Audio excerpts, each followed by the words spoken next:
நீங்க ஃப்ரிட்ஜ் வாங்க போறீங்களா? அப்ப நல்ல கடையான்னு பார்த்துட்டு வாங்குங்க. 2001ல ஜாக்லின்ற பொண்ணு வெளியூருக்கு ஒர்க் ஷிஃப்ட் ஆனனால அங்கேயே ரெண்டல் ஹோம் எடுத்திருந்தா. அண்ட் அவ கூடயே அவளோட கசின் சிஸ்டரும் சேர்ந்து தங்கியிருந்தா.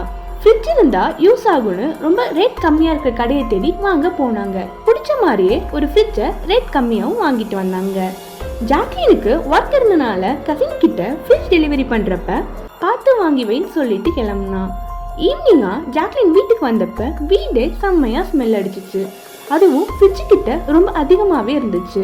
பயந்து போன ஜாக்லின் உடனே போலீஸ்க்கு கால் பண்ணா. அவங்களும் ரொம்ப சீக்கிரமாவே வந்துட்டாங்க. அப்ப அந்த 2 போலீஸும் ஃப்ரிட்ஜை ஓபன் பண்ணப்ப அதுக்குள்ள ஒரு பொண்ணு இறந்து போய் இருந்துச்சு. கிட்ட போன ஜாக்லினுக்கு ஒரு ஷாக்கிங்கான விஷயம். அது என்னன்னா, அதுக்குள்ள இறந்து கிடக்கிறது வேற யாரும் இல்ல, ஜாக்லினோட கசின் தான்றதும்.